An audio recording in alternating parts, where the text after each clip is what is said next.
Probably should pick the drum up. just Go on, dear. just put it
So we're reading from the Krishna book.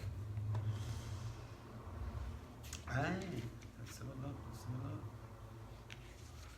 think it's quite. That's not too bad.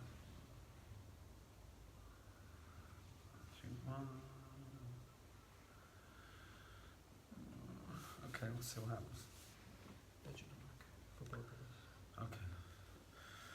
So we're reading chapter 46, delivery of the message of Krishna to the gopis. Krishna, Krishna, Krishna, Krishna, Krishna, Krishna, Krishna, Hey. Krishna, Krishna, Krishna, Krishna, Krishna, Krishna, Rakshama. Krishna, Krishna, Krishna, Krishna, Krishna, Krishna, Pahima. Rama, Raghava, Rama, Raghava, Rama, Raghava, Rakshama. Krishna, Kesava, Krishna, Kesava, Krishna, Kesava, Pahima. When the gopis saw Uddhava, they observed that his features almost exactly resembled the features of Krishna, and they could understand that he was a great devotee of Krishna's. His hands were very long, and his eyes were just like petals of the lotus flower. He was dressed in yellow garments and wore a garland of lotus flowers. His face was very beautiful. Having achieved the liberation of Sarupya, and thus having the same bodily features as the Lord, Uddhava looked almost exactly like Krishna. In Krishna's absence, the gopis had been coming dutifully to visit Mother Yashoda's house early in the morning. They knew that Nanda Maharaj and Mother Yashoda were always grief-stricken, and they had made it their first duty to come and pay their respects to the most exalted elderly personalities of Vrindavan. Seeing the friends of Krishna, Nanda and Yashoda would remember Krishna himself and be satisfied. And the gopis also would be pleased by seeing Nanda and Yashoda. When the gopis saw that Uddhava was just representing Krishna even in his bodily features, they thought that he must be a soul completely surrendered onto the Supreme Personality of Godhead. They began to contemplate, who is this boy who looks just like Krishna? He has the same eyes like lotus petals, and the same raised nose, and beautiful face, and he is smiling in the same way. In all respects, he resembles Krishna, Shyamasundara, the beautiful blackish boy. He is even dressed exactly like Krishna. Where has this boy come from? Who is the fortunate girl who has him for her husband? Thus they talked among themselves. They were very anxious to know about him, and because they were simply unsophisticated village girls, they surrounded Uddhava. When the gopis understood that Uddhava had a message from Krishna, they became very happy and called him to a secluded place to sit down. They wanted to talk with him very freely and did not want to be embarrassed before unknown persons. They began to welcome him with polite words, in great submissiveness. We know that you are a most confidential associate of Krishna, and that he has therefore sent you to Vrindavan to give solace to his father and mother. We can understand that family affection is very strong. Even great sages who have taken to the renounced order of life cannot give up family members. Krishna has therefore sent you to his father and mother, otherwise he has no further business in Vrindavan. He is now in town. What does he have to know about Vrindavan village or the cows pasturing crowns? These are not at all useful for Krishna, because he is now a man in the city. Surely he has nothing to do with persons who do not happen to be his family members. Friendships with those outside the family continue as long as there is some selfish interest in them. Otherwise, why should one be bothered about those outside the family, especially and specifically those who are attached to the wives of others? Krishna is interested in them as long as there is a need of sense gratification, like the bumblebees who have interest in the flowers as long as they want to take the honey out of them. It is psychologically very natural that a prostitute does not care for her paramour as soon as he loses his money. Similarly, when the citizens find that a government is incapable of giving them full protection, they leave the country. A student, after finishing his education, gives up his relationship with the teacher and the school. A priest, after taking his reward from the worshipper, gives him up. When the fruit season is over, the birds are no longer interested in the tree. Just after eating in the house of the host, the guest gives up his relationship with him. After a forest fire, when there is a scarcity of green grass, the deer and other animals give up the forest. And so a man, after enjoying his girlfriend, gives up his connection with her. In this way, all the gopis indirectly accuse Krishna by citing many similes. Uddhava understood that the gopis of Vrindavan were all simply absorbed in thought of Krishna and his childhood activities. While talking about Krishna with Uddhava, they forgot all about their household business. They even forgot about themselves as their interest in Krishna increased more and more.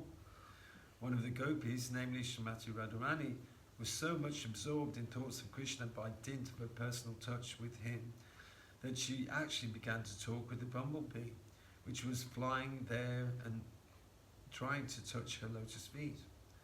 While another gopi was talking with Krishna's messenger Uddhava, Srimati Radharani took that bumblebee to be a messenger from Krishna and began to talk with it as follows. Bumblebee, you are accustomed to drinking honey from the flowers, and therefore you have preferred to be a messenger of Krishna, who is of the same nature as you. I have seen on your moustaches the red powder of kumkum, which was smeared on the flower garland of Krishna, while he was pressing the breast of some other girl who is my competitor. You feel very proud because you've touched that garland, and your moustache has become reddish. You've come here carrying a message for me, anxious to touch my feet. But my dear Bumblebee, let me warn you, don't touch me. I don't want any messages from your unreliable master. You are the unreliable servant of an unreliable master. It may be that Srimati Radharani purposely addressed that Bumblebee sarcastically in order to criticize the messenger Uddhava. Indirectly, Srimati Radharani saw Uddhava as not only representing Krishna's bodily features, but as being equal to Krishna. In this way, she indicated that Uddhava was as unreliable as Krishna himself. Srimati Radharani wanted to give specific reasons why she was dissatisfied with Krishna and his messenger. She addressed the bumblebee, "Your master Krishna is exactly of your quality. You sit down on a flower, and after taking a little honey, you immediately fly away and sit in another flower and taste. You're just like your master Krishna. He gave me only once the chance to taste the touch of his lips, and then he left us all together. I know also that the goddess of fortune Lakshmi, who is always in the midst of the lotus flower, is constantly engaged in Krishna's service, but I do not know how she became so captivated by Krishna and why she is so much attached to Krishna, although she knows his actual character. As far as we are concerned, we are more intelligent than that goddess of fortune. We are not going to be cheated anymore by Krishna or his messengers. According to expert opinion, Lakshmi, the goddess of fortune, is a subordinate expansion of Srimati Radharani. As Krishna has numerous expansions of Vishnu Murtis, so his pleasure potency, Radharani, also has innumerable expansions of goddesses of fortune. Therefore, the goddess of fortune, Lakshmi Ji, is always anxious to be elevated to the position of gopis. Srimati Radharani continued, "You foolish bumblebee, you are trying to satisfy me and get a reward by singing the glories of Krishna, but it is a useless attempt. We are bereft of all our possessions. We are away from our homes and families. We know very well about Krishna. We know even more than you, so whatever you make up about him will be old stories to us. Krishna is now in the city and is better known as the friend of Arjuna. He now has many new girlfriends who are no doubt very happy in association with him, because the lusty burning sensation of their breast has been satisfied by Krishna. They are now happy.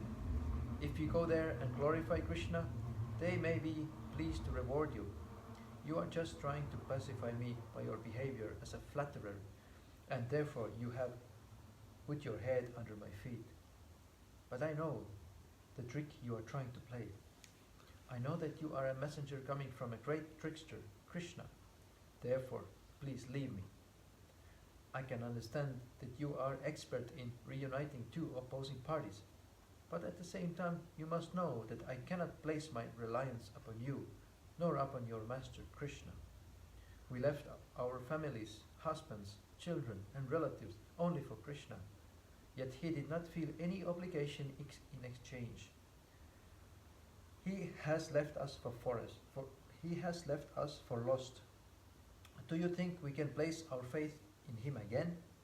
We know that Krishna cannot be long without the association of young women. That is his nature. He is finding difficulty in Mathura because he is no longer in the village among innocent cowherd girls. He is in aristocratic city and must be feeling difficulty in making friendships with the young girls. Perhaps you have come here to canvass again, or to take us there. But why should Krishna expect us to go there? He is greatly qualified to entice all other girls, not only in Vrindavan or Mathura, but all over the universe. His wonderfully enchanting smile is so attractive, and the movement of his eyebrows so beautiful that he can call for any woman from the heavenly, middle or plutonic planets. Mahalakshmi, the greatest of all goddesses of fortune, also hankers to render him some service. In comparison to all these women of the universe, what are we? We are very insignificant. Krishna advertises himself as magnanimous, and he is praised by great saints. His qualifications could be perfectly utilized if he would only show us mercy. For we are downtrodden and neglected by him. Your poor messenger, you are only a less intelligent servant. You do not know much about Krishna, how ungrateful and hard-hearted he has been, not only in this life, but in his previous lives also. We've all heard this from our grandmother, Purnamasi. She has informed us that Krishna was born in the Kshatriya family previous to this birth, and was known as Ramachandra.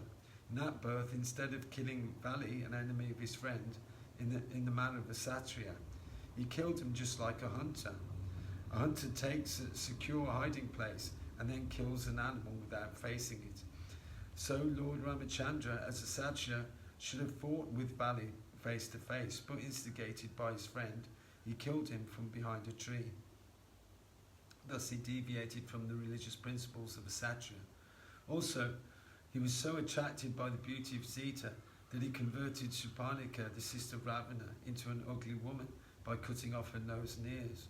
Suparnika proposed an intimate relationship with him, and as a Kshatriya, he should have satisfied her. But he was so henpecked that he could not forget Sita Devi and converted Suparnika into an ugly woman. Before that birth, he was a Kshatriya. He took birth as a Brahmana boy, known as Vamanadev, and asked charity from Bali Maharaj.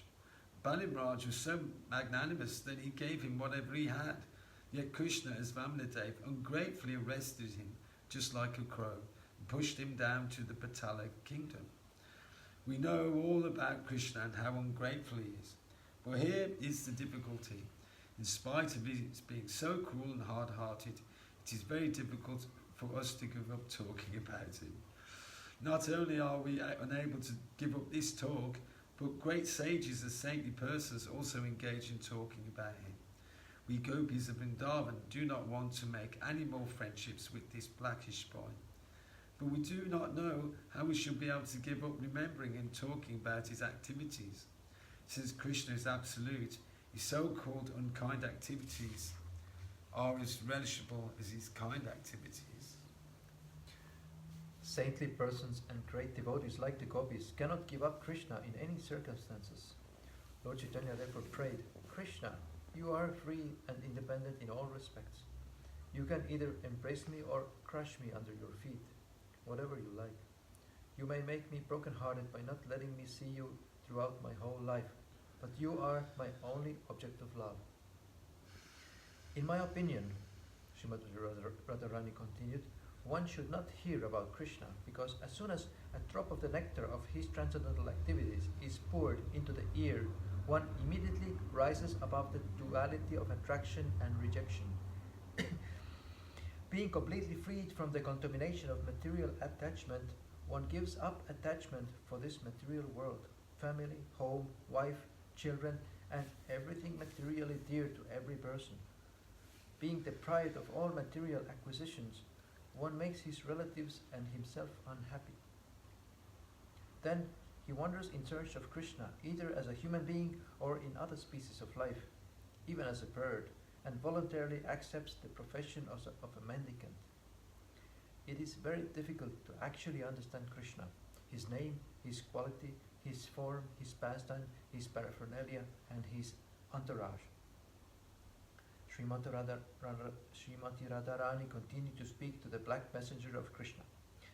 Please do not talk any more about Krishna. It is better to talk about something else. We are already doomed, like the black-spotted she-deer in the forest, who are enchanted by the sweet musical vibration of the hunter. In the same way, we have been enchanted by the sweet words of Krishna, and again we are thinking of the rays of his toenails. We are becoming more and more lustful for his association. Therefore, I request you not to talk of Krishna anymore. Unquote. This talk of Radharani with a bumblebee messenger, her accusing Krishna and at the same time her inability to give up talking about him are symptoms of the topmost transcendental ecstasy called Mahabhava. The ecstatic Mahabhava manifestation is possible only in the persons of Radharani and her associates. Great acharyas like Srila Rupa Goswami and Vishwanath Chakravarti Thakur have analyzed these Mahabhava speeches of Srimati Radharani, and they have described the different sentiments such as Utkurna or bewilderment and Jalpa Pratijalpa or talking in different ways. In Radharani we are found the signs of Ujjvala or the brightest jewel of love of God. While Radharani was talking with a bee and the bee was flying hither and thither,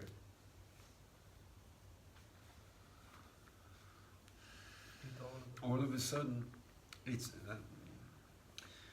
all of a sudden disappeared from her sight. She was in full mourning due to separation from Krishna and felt ecstasy by talking with the bee. But as soon as the bee disappeared, she became almost mad, thinking that the messenger bee might have returned to Krishna to inform him all about her talking against him. Krishna must be very sorry to hear it, she thought. In this way, she was overwhelmed by another type of ecstasy. In the meantime, the bee, flying hither and thither, appeared before her again. She thought, Krishna is still kind to me. In spite of the messengers carrying disruptive messages, he is so kind that he has again sent the bee to take me to him. Srimati Radharani was very careful this time not to say anything against Krishna. My dear friend, I welcome you, she said. Krishna is so kind that he has again sent you. Krishna is so kind and affectionate to me that he has fortunately sent you back in spite of your carrying my message against him. My dear friend, you may ask for me whatever you want. I shall give you anything because you are so kind to me. You have come to take me to Krishna because he is not able to come here. He is surrounded by new girlfriends in Mathura, but you are a tiny creature. How can you take me there? How will you be able to help me in meeting Krishna while he is taking rest there with the goddess of fortune and embracing her to his chest? Never mind. Let us forget all these things about my going there or sending you. Please let me know how Krishna is faring in Mathura. Tell me if he still remembers his foster father, Nanda Maharaj, his affectionate mother Yashoda, his coward friends, and his poor friends like us, the gopis. I'm sure he must sometimes sing about us. We served him just like maidservants without payment. Is there any possibility that Krishna will come back and place his arms around us? His limbs are always fragrant with agulu scent. Please put all these inquiries to Krishna. Uddhava was standing near, and he heard Radharani talking in this way, as if she'd become almost mad for Krishna. He was exceedingly surprised at how the gopis were accustomed to think of Krishna constantly in that topmost ecstasy of Mahabhava love. He had brought a message in writing from Krishna, and now he wanted to present it to the gopis to pacify them. He said, my dear gopis, your mission of human life is now successful. You are all wonderful devotees of the Supreme Personality of Godhead. Therefore, you are eligible to be worshipped by all kinds of people. You are worshipable throughout the three worlds because... It's a long chapter. Okay, one more page. Because your minds are wonderfully absorbed in the thought of Vasudeva, Krishna. He is the goal of all pious activities and ritualistic performances, such as giving charity, rigidly following the austerity of vows, undergoing severe penances, and igniting the fire of sacrifice. He is the purpose behind the chanting of different mantras, the reading of the Vedas, controlling the senses, and concentrating the mind in meditation.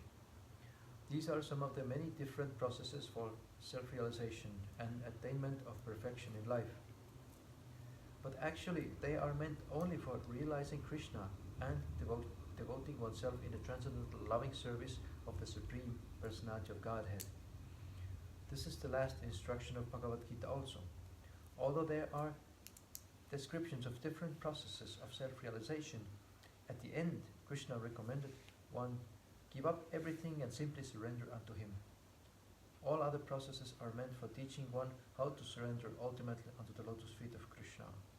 The Bhagavad Gita also says that this surrendering process is completed by a sincere person executing the processes of self-realization in wisdom and austerity after many births.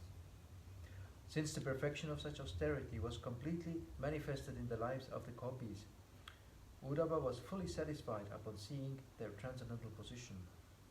He continued, quote, "My dear gopis, the mentality you have developed in relationship with Krishna is very, very difficult to attain, even for great sages and saintly persons. You have attained the highest perfectional stage of life. It is a great boon for you that you have fixed your mind upon Krishna and have decided to have Krishna only, giving up your families, homes, relatives, husbands, and children for the sake of the Supreme Personality. Because your minds are now fully absorbed in Krishna, the Supreme Soul, universal love has automatically developed in you. I think myself very fortunate that I have been favored by your grace to see you in this situation." Unquote. When Uddhava said that he had a message from Krishna, the gopis were more interested in hearing the message than in hearing about their exalted position. They did not very much like being praised for their high position. They showed their anxiety to hear the message Uddhava had brought from Krishna. Uddhava said, "My dear gopis, I am especially deputed to carry this message to you, who are such great and gentle devotees. Krishna has specifically sent me to you because I am most confidential servitor." Uddhava did not deliver the gopis the written message brought from Krishna, but he personally read it to them. Wow. Krishna book, Ki Jai. We have Bookmark. that's a long chapter. Please, We're going to continue tomorrow yeah. from where we left off this chapter. So this is chapter 46, delivery of message of the message of Krishna to the gopis.